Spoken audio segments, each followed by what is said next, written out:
হামলা পাল্টা হামলায় জ্বলছে মধ্যপ্রাচ্য। যুদ্ধ বন্ধে আলোচনা নিয়েও চলছে ধোঁয়াশা।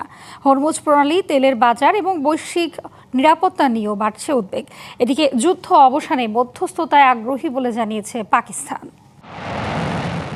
মধ্যপ্রাচ্য যুদ্ধের ২৪তম দিনে যুক্তরাষ্ট্র ও ইরানের মধ্যে কূটনৈতিক তৎপরতা নতুন মাত্রা পেয়েছে। মার্কিন প্রেসিডেন্ট ডোনাল্ড ট্রাম্প দাবি করছেন, দুই পক্ষের মধ্যে প্রধান প্রধান বিষয়ে ঐকমত্য তৈরি হয়েছে এবং শিগগিরই হতে পারে সরাসরি বৈঠক।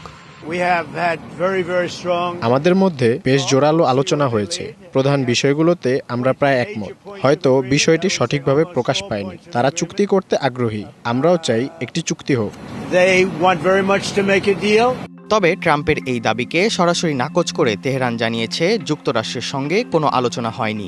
যুদ্ধের লক্ষ্য পূরণ না হওয়া পর্যন্ত কোনো আলোচনায় যাবে না তারা। এরই মধ্যে নতুন করে সময়সীমা বেঁধে দিয়েছেন ট্রাম্প। ৫ দিনের মধ্যে সমাধান না হলে ইরানে বোমাবর্ষণ চালিয়ে যাওয়ার হুঁশিয়ারি দেন তিনি। একই সঙ্গে বলেন, চুক্তি হলে হরমুজ প্রণালী যৌথভাবে নিয়ন্ত্রণ করতে পারে দুই দেশ। মাঠের পরিস্থিতিও ক্রমেই জটিল হচ্ছে। চলছে পাল্টাপাল্টি হামলা। ইরানের উত্তর পশ্চিমাঞ্চলের উর্মিয়া শহরে যুক্তরাষ্ট্র ইসরায়েলের হামলায় হতাহতের খবর এসেছে গণমাধ্যমে। জবাবেও পিছিয়ে নেই তেহরান। মঙ্গলবার ১০ ঘন্টার কম সময়ে ৭ বার ইসরায়েলে হামলা চালায় আইআরজিসি। একই সঙ্গে ইসরায়েল ও মধ্যপ্রাচ্যে থাকা একাধিক মার্কিন ঘাঁটিকে লক্ষ্য করে হামলার দাবিও করেছে তারা।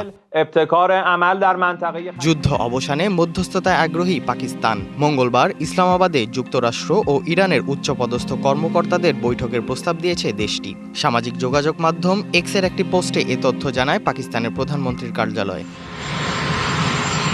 এদিকে সোমবার ইরানি বিদ্যুৎ কেন্দ্রগুলোতে ট্রাম্পের হামলার হুমকি স্থগিতের পর তেলের দাম কিছুটা কমলেও মঙ্গলবার আবার বেড়েছে। Irteza Chowdhury, DBC news desk.